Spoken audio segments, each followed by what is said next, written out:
우리 박수로 시작할까요? 저 앞에. 네. 그래도 말씀을 읽고 우리가 시작을 해야 되니까 고린도 후서 3장 17절에서 18절까지 말씀인데요. 성경책으로 보시거나 핸드북으로 보셔도 됩니다. 성경책 있으신 분들은 이 특강 시간에 좀 있으면 조금 더 유용합니다. 그래서 이 핸드폰으로 또 이렇게 보셔도 되고, 없으시면 괜찮습니다. 중간중간 성경을 PPT로 안 하고 우리가 찾아서 볼 텐데, 많진 않지만 그래도 성경책 있으면 좋습니다. 한번 읽어보죠. 합독해서 읽어봅시다. 고린도서 3장 17절 18절입니다. 함께요. 시작. 주는 영이시니 주의 영이 계신 곳에는 자유가 있느니라. 우리가 다 수건을 벗은 얼굴로 거울을 보는 것 같이 주의 영광을 보매 그와 같은 형상으로 변화하여 영광에서 영광에 이르니 곧 주의 영으로 말미암이니라. 아멘. 우리가 주의 영으로 말미암아 다른, 그렇죠? 아예 새롭게 되는 것을 말하고 있습니다. 조금 큰 것 같아요. 조금. 아주 조금. 울리지만 않게 해주시면 됩니다. 너무 많이 줄였는데? 조금 올려주시고. 오늘 이 시간은 구원에 대한 얘기입니다. 오늘 말씀에서 읽었다시피 그 구원의 문제에 있어서 이 영, 주의 영이 그 중심에 있고요. 그 주의 영이 뭘 취하죠? 예수 그리스도의 사역을 취합니다. 그래서 주의 영이 일하시는데 그 일이 뭔가? 바로 구원의 문제입니다. 그래서 우리가 구원에 대해서 처음에 이 구원의 단어적 의미를 우리가 알아야 합니다. 이 믿음은 들음에서 나죠. 이 듣는 것은 사람의 지성을 말합니다. 그러니까 이해하는 것을 말하죠. 그러니까 사람의 이해를 필요로 하는 것이 바로 이 구원입니다. 다시 말하면 구원은 그냥 감정적인 문제로 끝나는 게 아니라는 거예요. 이론적으로 정리할 부분이 있고 이해할 부분이 있고 들음에서 나는 믿음이 듣고 깨달아야 할 부분이 있다는 것이죠. 근데 성경의 내용들을 보면 굉장히 어렵습니다.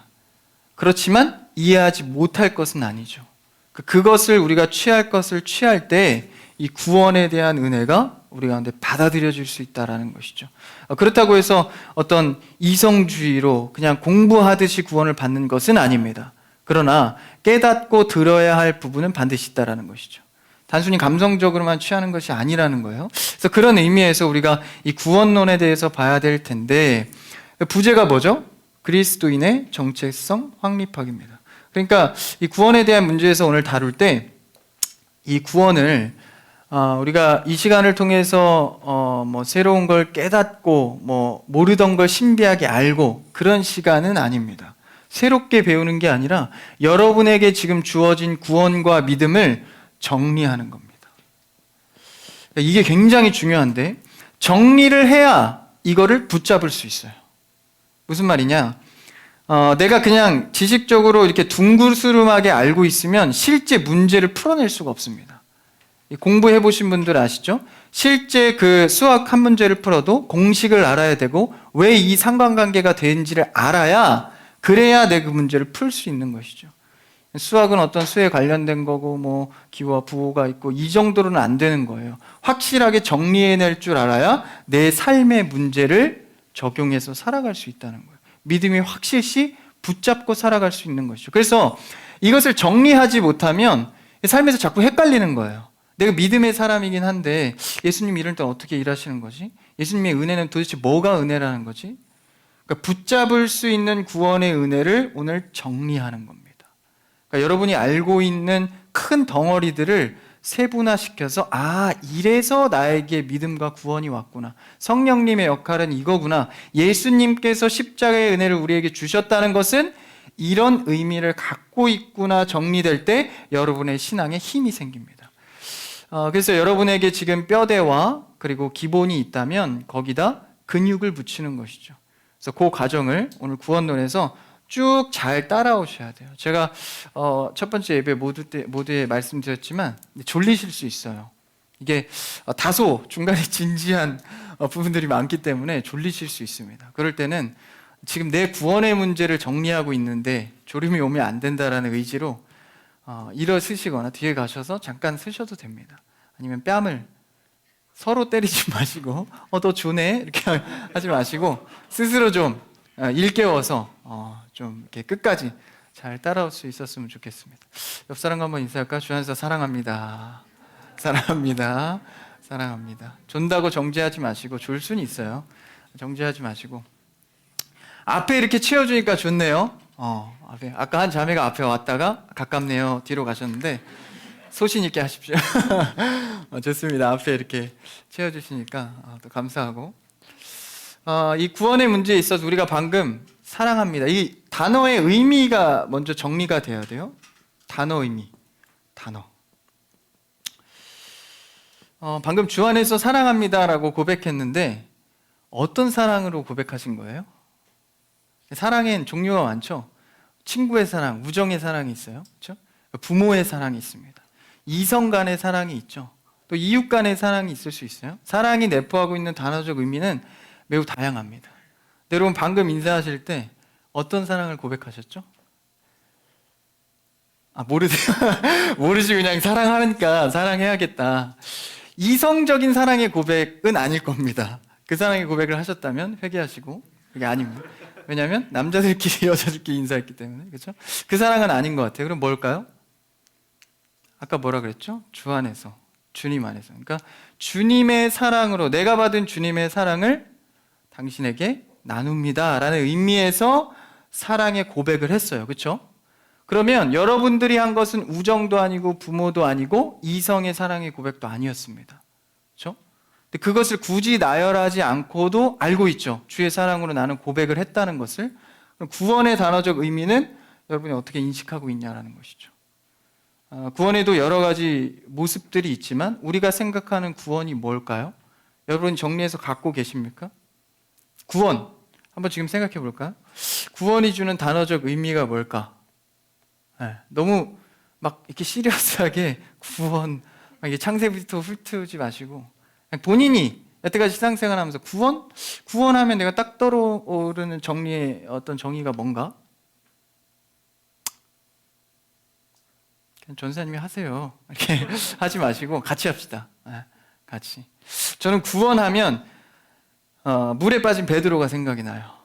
물에 빠져 있을 때 예수님께서 그 잠기는 베드로에게 손을 내미셔서 완벽하게 건져내시죠. 그 장면이 저는 구원의 이미지로 떠오릅니다. 구원 어떻게 정의하세요? 아까 우리 소신 있게 앞에 왔다 뒤로 가신 자매님 구원하면 어떤 게 떠오르십니까? 꼭 정의하지 않아도 자기가 생각하는 생각해 보시고 우리 앞에 계신 영주자매 나의 죄로는 될 수 없지만 내게 해주셔서 아직 나를 보면 받을 수 없음을 느끼면서도 소망을 가질 수 있는 네, 굉장히 복잡하게 말했는데 이 정리가 안 된 거야. 정리가 안 된 거야. 이 정리가 안 됐지만 그 요소가 방금 얘기한 거에 들어가 있어요, 없어요? 들어가 있어요. 근데 정리가 안 돼 있죠. 모두 동일할 겁니다. 아까 자매가 대답하는데 많은 생각을 했을 거예요, 그렇죠?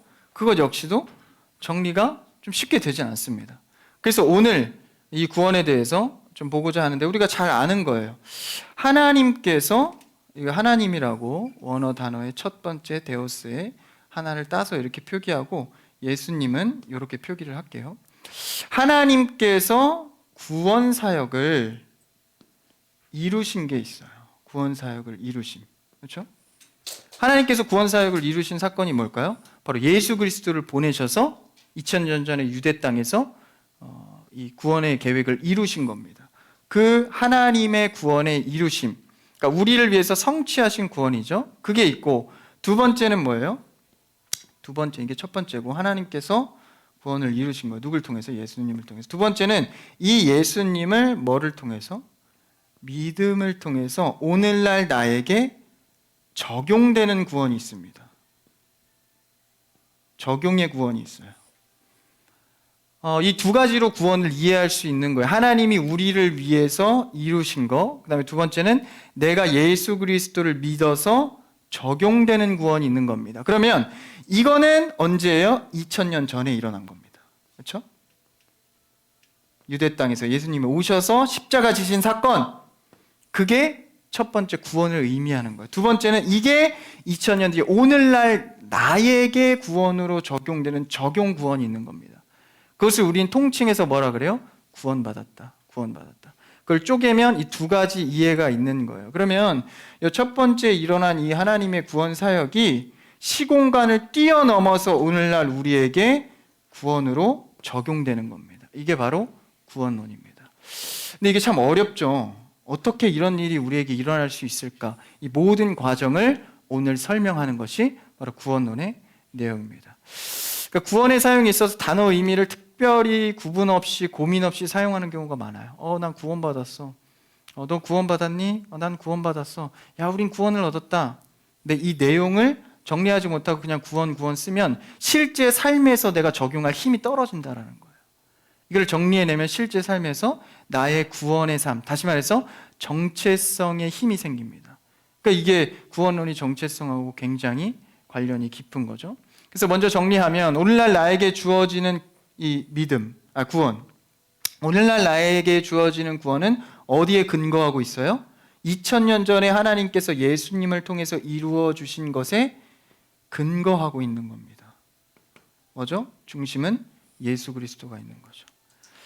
그래서 그리스도가 이루신 구원을 오늘날 내가 받는다라는 거죠. 이거를 먼저 정리하고 들어가는 겁니다. 그래서 우리의 신앙생활은 자기의 힘으로 애쓰고 결단하고 의지적 결단, 감성적인 체험 이런 걸로 우리가 신앙생활을 시작하는 경우가 굉장히 많습니다. 근데 이것은 시간이 지나면 굉장히 힘들고 기쁨이 고갈됩니다. 그래서 반드시 우리는 구원을 어떻게 이해하는가로 출발해야 됩니다. 그래서 내 정체성을 먼저 세우고 구원의 삶을 누릴 수 있는지로 순서가 흘러가야 되는 것이죠. 근데 우리는 사실 신앙생활에서 먼저 이렇게 행동을 많이 하고, 그렇죠? 어떻게 해야 되고, 교회 뭐 어떻게 해야 되고, 이것부터 먼저 배워요. 뭐 하면 안 되고, 뭐 해야 되고, 이게 더 선한 거고, 좋은 거고. 그러다 나중에 가서 이 구원의 문제를 정리하려고 보니까 굉장히 어려운 거예요. 그렇죠? 그래서 오늘 이 시간 여러분 잘 오셨습니다. 그래서 고백할까요? 잘 오셨습니다. 잘 오셨습니다. 믿음으로 하세요. 한 번 더 해볼까요? 주의 이름으로 사랑합니다. 어떤 사랑인지 아시죠? 그래서 우리가 이 의미를 갖고 이제 들어가 보는데, 그럼 우리가 이 첫 번째 하나님께서 구원을 이루신 요것을 조금 세밀하게 정리를 한번 해보죠. 보드판이 좀 안 좋아서 좀 잘 안 됩니다. 이해해 주시고. 첫 번째 아까 우리가 살펴본 이 하나님의 구원의 이루심은 용어로 정리를 할게요. 객관적 구원입니다. 제가 어려운 신학적인 용어는 다 뺐습니다. 그래서 가장 쉬운 단어들만 발췌해서 제가 이 시간에 쓸 거예요. 그럼에도 조금 쓰는 부분들은 여러분들이 이해할 수 있을 겁니다. 첫 번째는 객관적 구원이요. 바로 이 하나님께서 이루신 구원이죠. 이것은 어떤 사람의 동의도 필요 없어요. 그리고 증명할 필요도 없습니다. 이것은 누구의 주관에 따라서 다르게 해석되는 것이 아니라 역사적 사실로 불변하는 겁니다. 변하지 않는다라는 거죠. 예수님께서 이 땅에 오셨고 십자가에 지셔서 우리를 구원하신 사건은 객관적 구원이다라는 거예요. 우리의 동의가 필요 없어요. 그냥 있는 사실이기 때문에 동의가 없어도 상관이 없다라는 거예요. 그것을 객관적 구원, 요 1번 내용을 말합니다. 두 번째는 뭘까요? 당연히 주관적, 그렇죠? 객관, 주관 이런 단어 많이 들어보셨죠? 주관적 구원이에요. 두 번째는 요건 이제 이 적용의 문제입니다. 요거는 나라는 사람에게 하나님께서 역사하시는 거예요. 그러니까 개개인에게 그러니까 인간에게 역사하시는 게 아닙니다. 인간을 넘어 나라는 한 존재 인격체에게 임하는 게 주관적 구원입니다. 그러니까 이 주관적 구원의 어떤 신비적인 체험이나 깨달음의 경험이나 이런 건 다 다를 수 있어요. 나는 찬양하다가 이 구원의 은혜를 내가 받았어. 내가 말씀 듣다가 어떤 부분에서 받았어. 나는 마태복음에서 받았어. 나는 창세기에서 받았어. 나는 기도하다가 구원의 은혜를 누렸어. 다 다른 거죠. 그렇죠?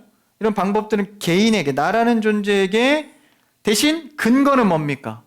아무 때나 아무 방법으로나 임하는 게 아니라 항상 근거는 이 1번의 근거를 합니다. 그래서 나는 찬양하다 받았고 기도하다 받았고 어떤 말씀에서 받았던 다 상관없지만 그 안에 항상 뭐가 있어야 돼요? 예수 그리스도에 대한 내용이 반드시 들어가야 됩니다. 그렇지 않으면 주관적 구원도 힘을 잃는 거죠. 주관적 차원에서 구원이긴 하지만 반드시 예수 그리스도 1번의 객관적 차원인 구원을 갖고 와서 적용하는 거다라는 거예요. 그래서 이것을 잊으면 안 됩니다. 그래서 나라는 존재, 그러니까 이제 이 주관적 구원은요, 부모의 신앙으로도 내가 받을 수가 없는 거예요. 내 옆에 동역자가 너무 친해. 그가 구원을 받았다고 내가 구원을 받나요? 그렇지 않죠. 부모가 받으면 받나요? 그게 아니야. 그래서 주관적 구원입니다. 나라는 한 존재에게 하나님께서 집중하셔서 구원을 적용하시는 거예요. 그 스토리가 다르죠. 그러니까 누가 간증은 했지만 실제 공감이 안 되는 경우도 있어요. 내가 받은 은혜와 구원은 그게 아닌데, 그렇죠? 상관없습니다. 나라는 주관적 구원은 단 그 한 영혼에게 집중된 사역이기 때문에 그래요. 그래서 이게 놀라운 겁니다. 그래서 예수님께서 뭐라 그래요? 한 영혼을 위해서는, 그렇죠? 천하보다 귀하고 그 어린 양을 위해서 지구 끝까지 따라가는 거죠. 그래서 그 주관적 구원의 귀함이 있는 겁니다. 그래서 나라는 존재에게 이 객관적 예수 그리스도의 사역을 통해서 적용되는 거죠. 이건 어디에, 객관적 구원은 어디에 기록되어 있죠? 성경에 기록되어 있습니다.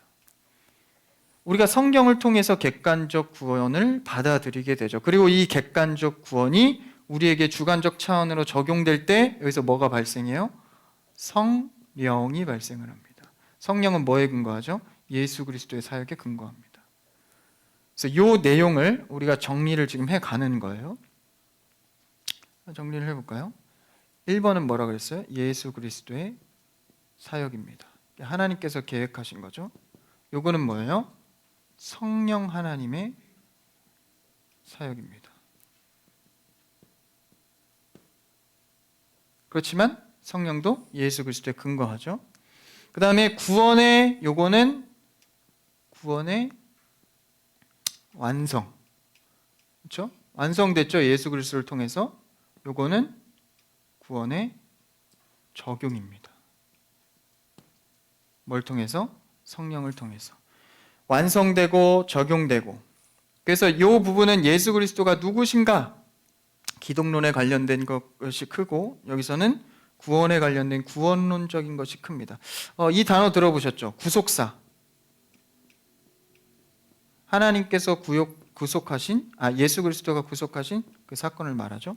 그리고 여기는 이건 잘 못 들어보셨을 수도 있어요. 구원의 서정입니다.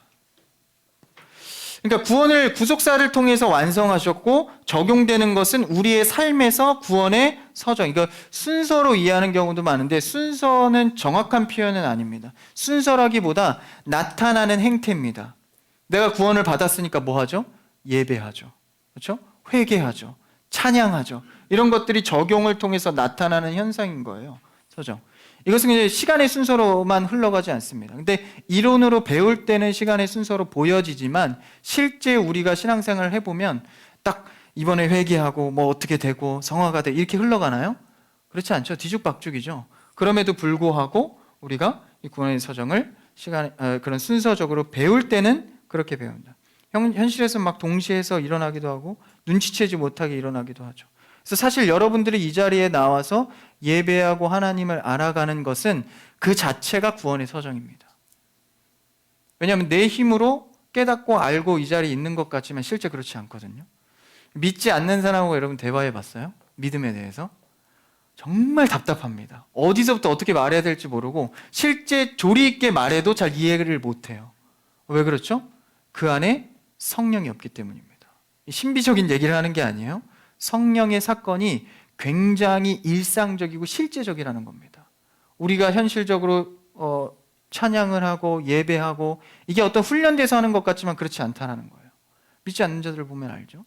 쉬운 문제가 아닙니다. 그래서 우리는 성령의 적용을 통해서 구원의 서정. 요거를 이제 나눠서 요게 1번 객관적 구원이고 요게 주관적 구원입니다. 이렇게 정리를 우리가 합니다. 그래서 구원의 단어의 의미는 몇 가지다?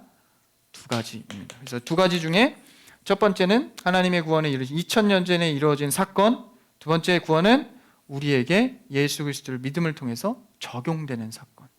그래서 우리가 주로 볼 내용은 적용의 문제죠. 네, 이것을 근거하기 때문에 이것도 조금 다루긴 해야겠죠. 그래서 이것이 구분되지만 별개일 수 없는 게 뭐예요? 2000년 전에 이루어진 사건이든 지금 나에게 적용되는 사건이든 뭐에 근거해서?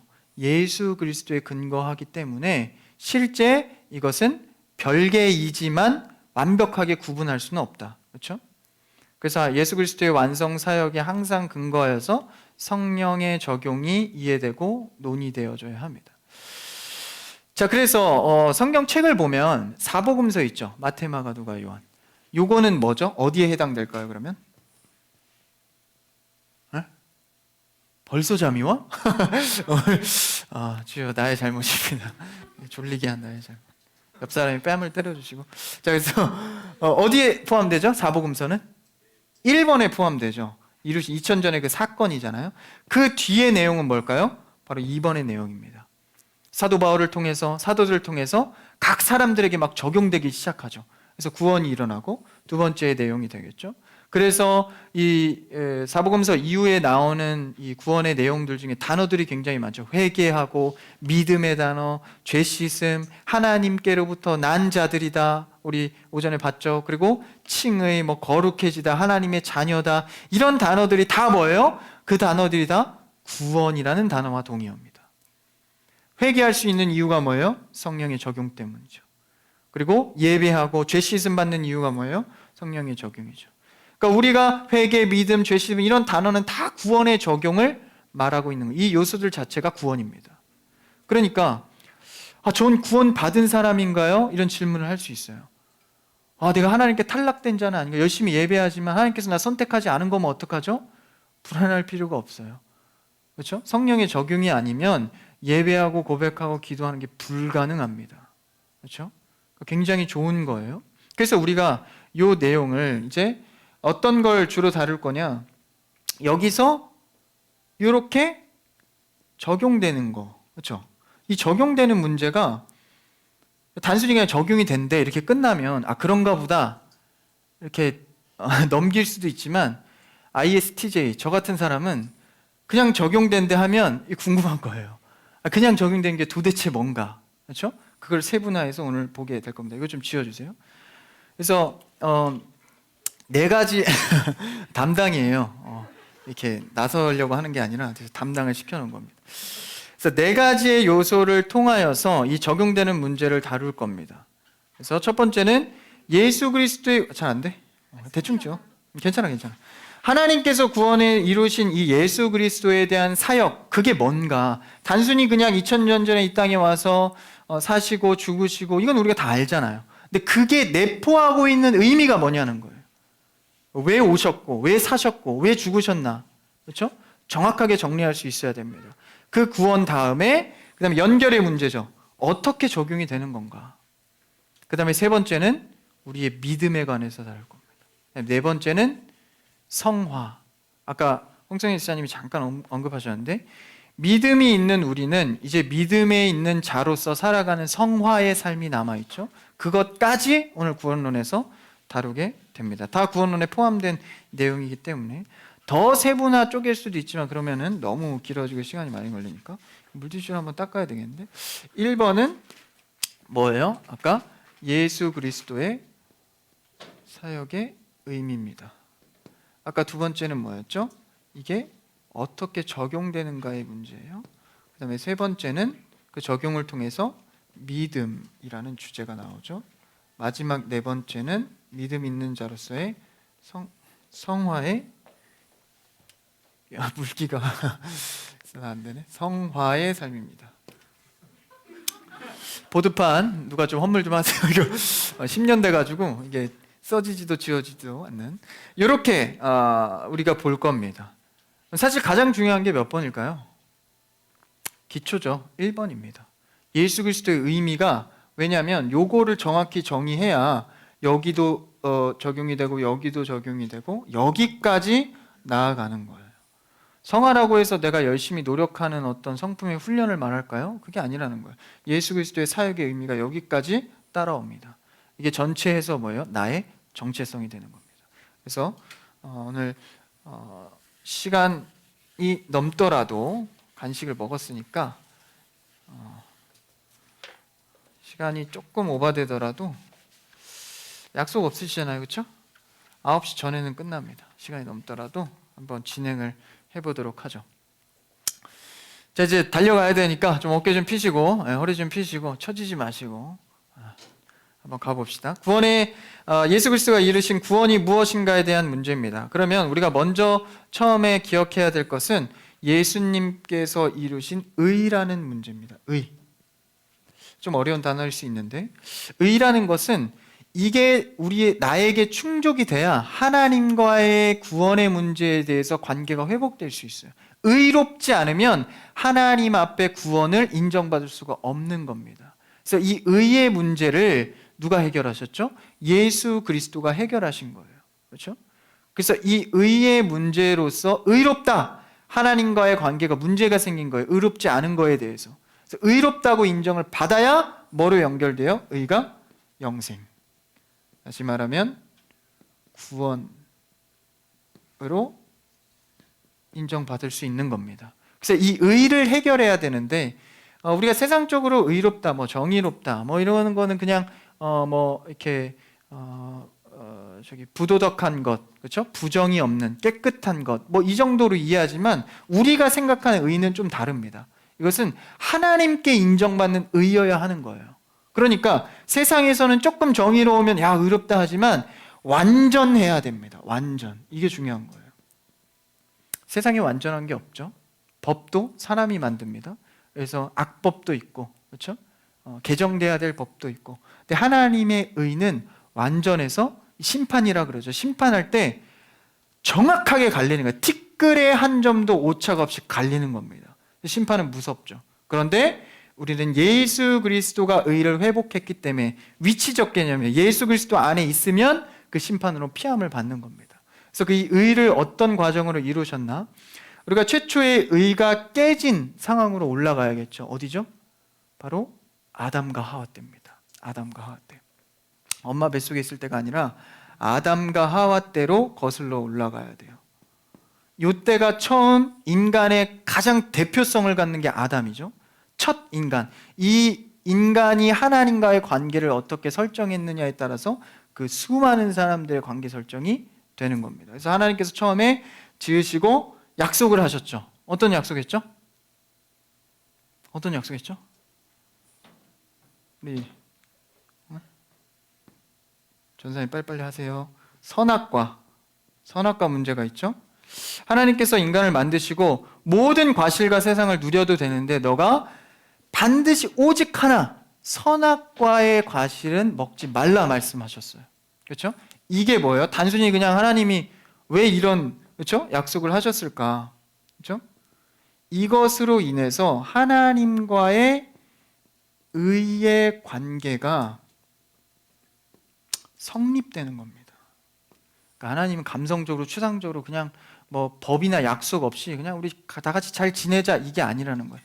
확실한 하나의 약속 법을 만들어 놓고 이걸 지키면 의고 지키지 않으면 불의가 발생하도록 설정을 하신 겁니다.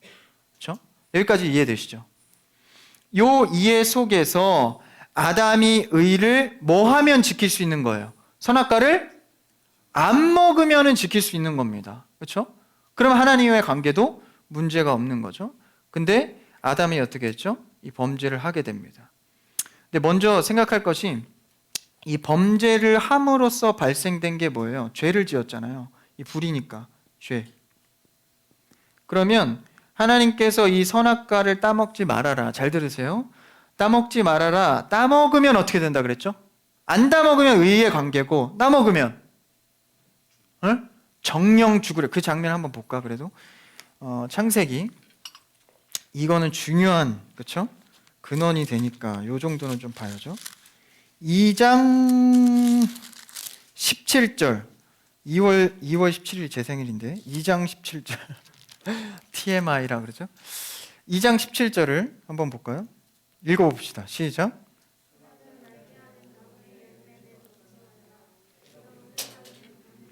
어떻게 해요? 반드시 죽으리라. 이건 하나님의 약속입니다. 죄를 범하면 죄가 뭐예요? 이 선악과를 먹는 것. 어기면 죽음이 온다고 약속하신 거예요. 그러면 아담이 해야 될 행동 강령은 하나입니다. 먹지 않는 것. 근데 먹는 순간으로부터 발생되는 문제는 두 가지예요. 첫 번째 뭘까요? 바로 죄의 값의 문제가 발생합니다. 뭘로 치러야 되죠? 죽음으로 치러내야 됩니다. 어겼기 때문에 임한 하나님의 약속의 형벌이 죽음이었어요. 죽음으로 이 죄 값을 갚아야 하는 거예요. 그렇죠? 다른 하나는 어떤 게 발생할까요?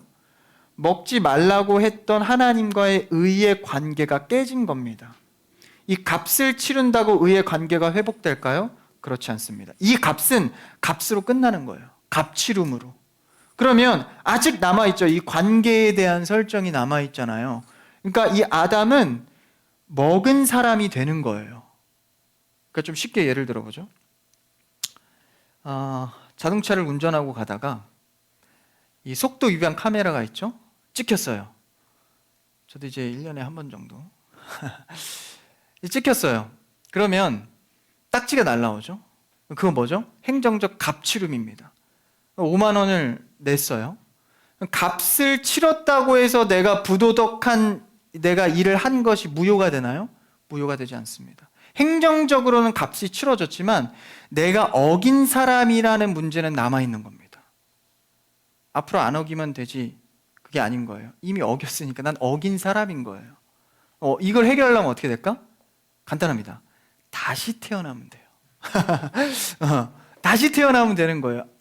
이 위반을 안 한 사람으로 다시 태어나면 되는 거예요. 그랬을 때 의의 관계가 회복되는 겁니다. 그럼 값치름, 우리가 위반 딱지의 값은 치렀어요. 예수 그리스도가 이 땅에 오셔서. 근데 이 의의 관계에 있어서 나라는 존재가 어긴 관계는 아직 남아있는 겁니다. 그래서 첫 번째 의의 관계가 있을 때는 선악과를 먹지 않는 것으로 한 가지 일만 했으면 됐어요. 이게 행위 언약입니다.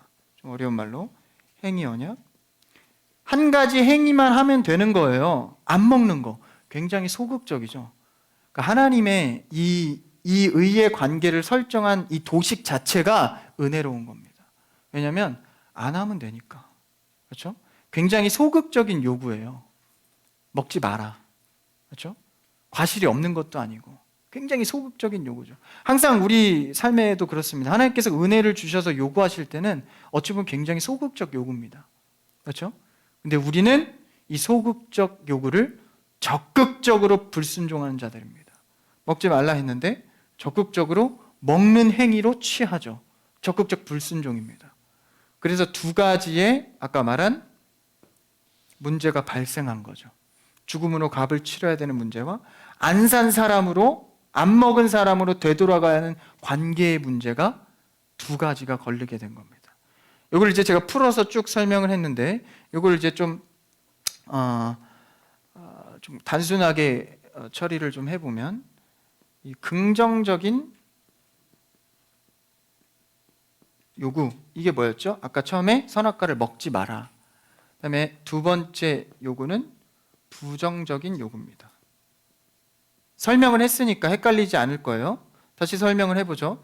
긍정적 요구는 먹지 않으면 그로써 만족한 거예요. 먹는 순간 부정적 요구로 넘어가는 겁니다. 네. 긍정적 요구를 지키면 일로 넘어갈 필요가 없어요. 값을 치를 필요가 없는 거죠. 그렇죠? 관계의 문제가 발생하지 않는 겁니다. 그렇죠? 근데 긍정적 요구를 불순종하는 순간 부정적 요구가 요구되는 겁니다. 이 두 가지가. 그래서 이렇게 구분을 해서 먹지 마라 한 것, 먹으면 죽으리라의 문제예요. 그렇죠? 그래서 하나님의 관계가 끊어져서 페널티가 발생했죠. 죽음이라는 페널티. 이거 먹어야 돼요. 죽음을. 그렇죠? 근데 긍정적 요구가 깨진 순간, 이 행위 언약이 깨진 순간 바로 뭐가 발동되냐? 바로 여기 중간에 은혜 언약이 발동됩니다. 하나님께서 계획하신 거, 맞죠? 예수 그리스도를 보내리라. 이게 발동이 된 거예요. 불순종을 통하여서. 그러면 이제 이 발동된 은혜 언약이, 그렇죠? 행위 언약을 아담이 했어야 되는데 못해서 은혜 언약이 발동돼서 죽음의 문제와 관계의 문제를 해결하러 예수님의 사역이 시작된 겁니다. 그래서 성경의 구약과 신약을 통해서 그걸 처리해가는 과정이에요. 이 두 가지 일을. 그러니까 아담이 소극적 순종으로 긍정적 요구로 하지 않았던 그 한 가지 일만 했으면 되는데 그놈이 안에서 두 가지 문제가 발생한 거예요. 지금까지. 그렇죠? 그래서 예수 그리스도께서 그러면 어떻게 그 문제를 해결하셨냐? 우리가 잘 아는 첫 번째 문제, 이거 조금 지어주면 좋겠네. 잘 아는 이 갑치름의 문제는 어떻죠? 잘 알죠? 십자가의 대속을 통해서 우리의 죄를 사해 준 겁니다. 그게 갑치름이에요. 대신 죽어주신 거예요. 대표성을 갖죠. 예수 그리스도가 아무 죄가 없는 인간이 되셔서, 인간은 다 죄가 있잖아요. 유일하게 예수님만 죄가 없는 인간이 되셔서 인간의 대표성을 갖고 모든 삶을 죄 없이 지내시고 십자가에서 죽으신 거예요. 모든 인류의 죄를 덮고 죽으신 거죠. 그게 갑치름의 형벌입니다. 그렇다면 아까 한 개가 뭐였죠? 관계의 문제. 안 먹은 사람으로 새로 태어나야 되는 문제가 있는 거예요.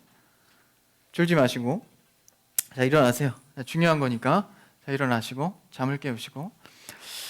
자, 그러면 그 삶의 문제를 어떻게 예수님께서 해결하셨나? 그렇죠? 아까 그 의의 삶의 문제가 있었죠? 이 먹은 삶이란 말이에요. 선악과를. 그렇죠? 이 의의 문제. 그 다음에 값의 문제가 있죠. 이거는 죽음으로 갚아야 돼요. 이건 우리가 그래도 많이 들었어요. 그렇죠? 십자가, 대속의 죽음. 근데 우리가 구원을 논함에 있어서 십자가 대속으로만 생각한다면 사실 완성은 아닙니다. 뭐 문제가 있으니까 아까 발생한. 이게 첫 번째였죠? 두 번째. 의의 문제가 아직 남아있기 때문에. 그럼 예수 그리스도께서 이 땅 가운데 오셔서 죽기만 하셨을까요? 죽기만 하셨나? 뭐 하셨죠? 뭐 하셨죠? 이 땅 가운데 살아가신 문제가 있어요. 그렇죠? 살아가심. 어릴 때부터 태어나셔서 목수로 살아가시고 그 다음에 30대부터 사역을 하셔서 3년 반 공생의 사역을 하시고 십자가에 달리셨잖아요. 그러면 그냥 예수님을 인간의 몸으로 보내셔서 바로 십자가 죽음하면 되잖아. 그렇죠? 그럼 이거 갑치름 해결이 되잖아요. 굳이 왜 살게 하셨을까? 거기에 비밀이 있는 겁니다. 요 의의 삶의 문제가 예수님이 사신 것에 대해서 비밀이 있는 거예요. 그러니까 예수님께서 이 땅 가운데 오셔서 살았다는 것은 아담이 했어야 할 순종의 문제를 살아내신 겁니다. 그러니까 예수 그리스도께서 아담을 대신해서 삶을 사신 거죠. 뭐? 불순종의 문제를, 아까 의라 그랬죠? 의를 먹지 않는 것, 그게 뭐예요? 행위 언약이잖아요. 행위 언약. 행위 언약. 이제 구약 성경으로 나아가면 이게 뭐가 되죠? 율법. 모세가 받은 거. 성경, 모세 오경, 뭐 해라, 뭐 하지 말아라, 제사는 어떻게 드려라. 이 모든 것을 행위 언약으로 지켜야만 구원을 받는다라고 말하죠. 지킬 자가 있었나요? 한 사람도 없었죠. 근데 누가 하셨죠? 예수 그리스도가 이 행위 언약의 삶을 살아내신 겁니다. 그러니까 아까 행위 언약은 원래 누가 있어야 되죠? 아담. 그러니까 인간에게는, 아담에게는, 우리에게는, 나에게는 은혜 언약으로 발동됐지만, 그렇죠? 예수님에게는 어떤 언약이에요? 못 따라오고 계시네. 예수님에게는 뭐죠? 행위 언약인 겁니다. 그래서 아담이 못한 거를 살아내셔야 돼요. 순종으로. 한 번도 죄를 어기지 않고 살아내야, 십자가 대속의 관계처럼 삶을 그렇게 살아내야 하나님과의 의의 관계가 이루어질 수 있는 거예요. 그러면 예수님께서 누구에게 순종하셨죠? 하나님에게 온전히 순종했어요. 그래서 예수님이 막 인기 끌 상황 가운데 갑자기 막 구석으로 가버리시고 어디로 떠나시고 그러잖아요. 난 내 일을 하러 온 게 아니야. 하나님의 이의 소명을 받고 온 자야. 온전히 나는 하나님께로부터 온 자야 라고 말씀하시잖아요. 왜 그래요? 이거를 해결해야 되기 때문에. 이 순종의 문제, 의의 문제. 그래서 철저하게 예수님은 하나님의 순종을 이뤄내신 거죠. 뭐로? 행위 언약으로. 그럴 때 우리에게 이 십자가가 적용되는 것처럼 의의 삶도 적용이 되는 겁니다. 그래서 예수를 믿으면 내가 거룩하지 않지만 이 의의 삶을 살아내신 예수 그리스도로 인해서 우리의 삶도 거룩하다고 취급을 해주시는 거예요. 그래서 삶의 문제도 죽음의 문제도 다 예수 그리스도를 통해서 받아 구원을 얻는 겁니다. 그래서 이 두 가지 문제를 우리가 아담을 통해서 예수 그리스도를 통하여서 알게 되는 거죠. 부정적인 긍정적인 요구가 두 가지가 발생하죠. 부정적인 요구에서 죽어야 되는 갑치름, 삶의 문제. 그것을 예수 그리스도가 처리하셨다라는 거예요. 그러니까 예수 그리스도의 목숨 지불 2번이죠. 십자가 2번이죠. 갑치름 2번이죠. 다 이렇게 이해할 수 있는 거예요. 죽으심 2번. 예수님이 사시고 죄를 짓지 않으시고 죽은 자를 살리시고 위로해 주시고 사랑해 주시고 예배하시고 기도하시고 죄를 짓지 않는 문제 다 뭐예요? 1번입니다. 그래서 이렇게 정리가 되어야 되는 거예요. 영생의 충족이 죄값으로만 충족될까요? 아니라는 거예요. 의의 삶으로 같이 이 두 가지 요구가 충족될 때 온전히, 아까 의가 뭐라 그랬죠? 하나님의 의는 완전해야 된다. 이 두 가지가 적용이 돼야 완전한 겁니다. 이걸 누가 갖고 와요, 우리에게? 예수 그리스도가 갖고 오시는 겁니다. 다 이루어졌잖아요. 그래서 이 갑치름의 문제만으로가 아니라 이 삶을 산 문제를 우리가 인식하고 있어야 된다. 그래서 이 유리창을 깨잖아요. 예를 들어보죠. 놀다가 어린아이가 유리창을 깼어. 공놀이 하다가. 그렇죠? 깨면은 그거 어떻게 해야 돼? 물어줘야 되잖아요. 이제 5만 원입니다. 물어줘요. 물어주면 끝이야? 물어주면 끝이라고 생각하면 곤란합니다. 그럼 어떻게 되죠? 다음날 또 깨. 물어주면 되니까. 다음날 또 깨. 아직 저희 완성을 안 해놨네? 다음 주에 와서 또 깨. 계속 깨. 물어주면 되니까. 뭔 문제야? 그게 아니라는 거예요. 그의 삶의 문제, 그의 거룩한 삶으로 변화되었나, 새 사람이 되었나의 문제는 또 한 가지의 숙제로 있다라는 거예요. 그래서 두 가지가 해결되었을 때 우리는 그것을 구원이라고 합니다. 그래서 이 페널티를 갚아주시고 의로 세워주시는 그 삶을 통하여서 살아내신 거죠. 이것을, 그러면 이게 신약 사복음서에서 이루어졌다 그랬잖아요. 사복음서, 이 십자가 죽음이. 그럼 이 삶도 여기 이것도 살아내신 것도 사복음서잖아요. 그러면은 구약의 성경은 도대체 뭔가? 구약의 의미는 뭔가? 이거 그냥 신약 성경은 다 이해되는 거 아닌가? 구약을 통해서 뭘 알 수 있죠? 이 두 가지를 다 알 수 있는데, 갑치름은 뭐예요? 제사를 통해 알 수 있죠. 이게 예수 그리스도를 예표합니다. 그렇지만 이 제사는 한시적이고 한계가 있죠. 매번 드려야 돼요. 매번 희생 제물을 드리고 매번 드려야 되고 지켜야 되고, 그렇죠? 예수 그리스도의 예표로서 일시적이고 한시적이지만 구약의 제사를 통해 대속의 값을 치러야 우리가 구원받을 수 있구나. 그것을 구약을 통해 아는 겁니다. 그럼 삶의 문제는 어떻게 알죠? 율법. 아까 얘기했었죠? 율법. 모세에게 행위 언약에 대해서, 아담에게 먹으면 정령 죽으리라, 그 행위 언약에 대해서 알려줬죠. 뭘 통해서? 율법을 통해서. 하나님에게는 법이 있어. 마치 아담에게 먹지 말라고 한 것처럼 뭐냐면 모세오경에 어쩌고저쩌고 쭉 나오잖아요. 이걸 지키면 돼, 행위 언약을. 하나님이 지키라고 준 걸까요? 지키지 못하는 걸 깨달으라고 주신 겁니다. 그래서 이 제사장들이나 선지자들이 막 지켜라 지켜라 하는데 한 사람도 못 지키죠. 그래서 누군가는 이것을 해결할 자가 와야 된다는 인식을 갖게 하는 겁니다. 그래서 구약 성경에서 이미 1, 2번에 대한 언급도 했고 예언도 했고 예측도 한 겁니다.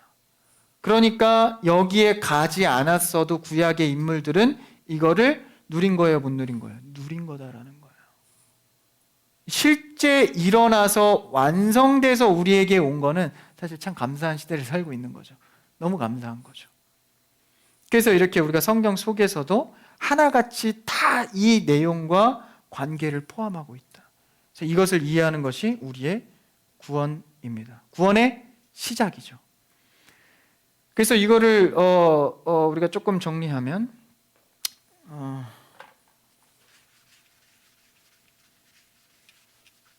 퀴즈 맞추기 식으로 정리를 하는 거예요. 율법, 그렇죠? 율법의 내용이 있고, 그 다음에 대속, 갑치름이죠. 갑치름의 문제가 있습니다. 여기서 우리가 열거할 수 있겠죠. 율법은 어떻게 해야 돼요? 살아내야죠. 살아냄. 대속은 어떻게 해야 되죠?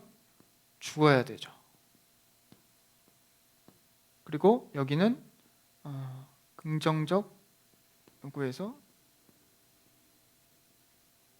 여기는 둘 다 부정적이죠. 그 다음에 이제 우리가 예수 그리스도가 사신 것과 죽으심, 이것을 같이 포괄해서 나타내는 거예요. 그 다음에 이제 하나님의 충족과 형벌의 충족이죠. 요거는 형벌의 충족. 그리고 요거는 하나님의 관계에 대한 충족입니다. 의에 대한 충족이죠. 그래서 이 두 가지를 예수 그리스도가 요 두 가지를 예수 그리스도가 이루셨죠. 이루시고 난 뒤에 뭐 하시죠? 뭐 하시죠? 자, 일어나시고 지금 주시면 계속 자야 돼요. 뒤에 다 이해가 안 되기 때문에. 그래서 일어나시고 예수 그리스도가 이걸 다 하시고 뭐 하셨죠? 부활하셨어요. 부활. 그렇죠? 이 부활이 뭘까? 부활하고 승천하셨죠. 부활하고 승천했다는 의미는 하나님께서 이 모든 사역을 인정하여서 다시 의로 관계가 회복됐다는 증거입니다. 인정하신 거예요, 하나님께서. 승천이 뭐예요? 그냥 뭐 빠바밤 하면서 나 멋있지 이게 아니라 승천은 예수 그리스도를 받는 장면입니다, 하나님이. 그러니까 의가 이루어져서 예수 그리스도 하나님께서 인정해서 받는 거예요. 의가 이루어졌기 때문에. 그게 바로 부활 승천입니다. 그래서 이 모든 것이 하나님의 인정으로 이루어졌다라는 거예요. 확실시 됐죠? 그러면 이것이 이제 뭐의 문제가 남아있어요, 아까? 이거 다 지웠구나. 1, 2, 3, 4. 뭐죠? 지금 1번 한 거예요. 예수 그리스도의 사역에 대해서. 그렇죠? 그럼 이제 이것이 우리에게 와야 되잖아. 우린 이제 죄인이잖아요, 아직. 요 모든 내용이 나에게 적용이 돼야 됩니다. 적용이. 그렇죠? 예수 그리스도의 사역이. 그러면 우리가 죄인 되었을 때에 의인으로 하나님께서 적용시켜 주는 것, 의롭다 하셨다. 의롭다 하셨다. 좀 어려운 말로 칭의라고 합니다. 의롭다고 칭해 주는 것. 이 모든 사역을 예수 그리스도를 통하여서 나에게 옷 입히듯이 입혀 주는 겁니다. 입혀 놓고 의롭다고 선언을 해 버리는 거예요. 그러니까 죄인이에요. 죄인인데 죄인이 아닌 옷만 입혀서 그럼 안에는 여전히 죄인이 아니에요? 여전히 죄인이죠. 근데 그 옷 입은 미안하다. 옷 입을 모습을 보시고 뭐라고 그냥 법정적 선언을 하는 거예요? 의롭다 해버리시는 겁니다. 그게 하나님의 은혜예요. 나 같은 죄인을 이 모든 인류적 사건으로 뒤집어 씌우시고 그 모습 자체를 그냥 의롭다고 선언해 버리시는 겁니다. 그게 바로 칭의입니다. 그래서 우리를 의롭다 하시는 그 구원을 통해서 우리가 이제 내게 주입되고 뭐 이렇게 하는 게 아니라 이 모습을 뭐라고 하냐? 중요합니다. 예수 그리스도와의 연합이라고 정의합니다. 연합. 이 1번 사역, 적용, 믿음, 성화 이 모든 요소에 들어가는 핵심이 바로 예수 그리스도와의 연합입니다. 적용의 문제도 어때요? 예수 그리스도와의 연합을 통해서 우리가 적용되는 거예요. 인정되고 법적으로 선포되는 거죠. 그래서 우리에게 적용되어 있어서 주된 역할을 하시는 것이 바로 예수 그리스도와의 연합인데 이것을 그냥 추상적으로 그냥 연합의 일이 어떤 방법으로 이루어질까? 우리가 잘 아는 거죠. 이 적용은 성령님을 통하여서 예수 그리스도와의 연합이 이루어져요. 그러니까 이 모든 사역이 율법, 대속, 살아냄, 죽음, 긍정적 요구, 부정적 요구가 어떻게 돼요? 성령님을 통해서 예수 그리스도와 연합되는 겁니다. 그럼 성령의 역할이 뭘까요? 성령의 역할은 단순합니다. 뭐 성령이 막 방언하고 뭐 하려 목소리가 걸걸해지고 그게 성령의 역할이 아니라 성령의 역할은 예수 그리스도와 연합하게 하는 역할만 하십니다. 그러니까 존재론적으로는 따로 떨어진 하나의 하나님이지만 기능적으로는, 잘 들으세요, 기능적으로는 예수 그리스도의 사역에 종속되어 있는 겁니다. 존재까지 종속되어 있는 게 아니에요. 삼위일체, 이해할 수는 없지만 설명할 수 있는 정의, 뭐죠? 옛날에 배우신 분들 뭐죠? 기억나세요? 본질에서는 동일하시고 세 가지 특성으로 구분이 아니라 구별되시는 하나님. 그러니까 구별되시는 성령님이지만 기능적으로는 예수 그리스도의 사역에 종속된다라는 거예요. 그 말씀을 한번 읽어볼까요? 요한복음 14장 16절입니다. 성령님의 영이 어떤 목적으로 오셨나? 예수님이 하신 말씀이에요. 요한복음 14장. 여기까지만 하고 조금 쉬죠. 요한복음 14장 16절. 제가 읽어볼게요. 내가 아버지께 구하겠으니, 이거 지금 예수님이 하시는 말씀입니다. 내가 아버지께 구하겠으니 그가 또 다른 보혜사를 너희에게 주사, 나 말고 또 다른 도우실 성령을 준대요. 주사 영원토록 너희와 함께 있게 하겠다라는 거예요. 그 영은 어떤데요? 17절에 그는 진리의 영이라. 진리의 영이라. 진리는 누구시죠? 내가 길이요 진리요 생명이니 나로 말미암지 않고는 아버지께로 올 자가 없느니라. 누가 하신 말씀이죠? 예수님. 예수님이 진리라고 하셨어요. 근데 이 영도 진리래요. 그러니까 예수님이 하시고 싶은 말이 뭘까? 16절에 17절에 나의 역할의 사역을 이어서 하실 분이 오실 거다라는 얘기를 하는 겁니다. 종속되어 있다는 거예요. 기능적으로. 그렇기 때문에 성령님은 우리가 뭐 어떤 은사적인 거, 체험적, 물론 그것도 있죠. 근데 가장 핵심적인 역할은 예수 그리스도와 연합입니다. 다시 말해서 예수 그리스도를 알게 하는 역할을 하시는 거예요. 굉장히 중요합니다. 그래서 14장 조금 넘어가 보면 이제 17절 넘어서 26절에 보시면 보혜사 곧 아버지께서 내 이름으로 보내실 성령 그가 너희에게 모든 것을 가르치고 내가 너희에게 말한 모든 것을 생각나게 하리라. 성령이 뭐 한다고요? 예수 그리스도 내가 가르친 것을 가르치고 내가 가르친 것을 생각나게 한대요. 다시 말하면 예수 그리스도의 사역을 그대로 하게 하겠다. 이 땅에 왔다가 나는 가지만 내 사역은 이어진다라는 거예요. 성령을 통해서. 그러니까 예수 그리스도를 배우고 깨닫는 작업이 내가 지성적으로만 하는 것 같지만 그게 아니라는 거예요. 우리 안에 성령이 하시는 일입니다. 내가 지금 이렇게 전하는 것도 여러분이 들을 수 있는 것도 성령이 하는 일이다라는 거예요. 그럼 졸고 있는 분들은 성령이 없는 건가요? 그렇지 않습니다. 졸린 건 피곤한 거예요. 네, 피곤을 깨우시고. 그러니까 우리가 전하고 들을 수 있는 것은 신비 중에 신비인 거예요. 믿어지는 게 신비 중에 신비인 거예요. 성령님의 역할로 예수 그리스도가 이해되고 여러분 이거 사실 제가 설명했지만 이게 현실적으로 여러분 이해가 되세요? 사실 저는 이해 안 돼요. 그냥 이론적으로 알 뿐이지. 근데 내가 이것을 취할 수 있고 취해가고 있다라는 것을 감사하는 거예요. 성령님의 역할입니다. 야, 이게 내 정말 지성적으로 안 믿어지는데 어떻게 이게 가능할까? 내 삶을 보면 가능해. 저도 회개하거든요. 주 앞에 의지하거든요. 매달리거든요. 내 지성의 역할로만 가능할까? 그렇지 않다는 거예요. 내 안에 성령님이 계시다는 증거입니다. 그래서 여러분의 일상 속에 신앙생활하는 것은 굉장히 일상의 비범함입니다. 여러분이 예배하는 거, 이렇게 찬양하고 말씀을 보는 거 굉장히 비범한 일이다라는 거예요. 그래서 이 시간이 귀하고 복된 겁니다. 그래서 성령은 예수 그리스도의 사역에 종속되어서 기능적으로 예수님의 사역을 이어간다라는 것이죠.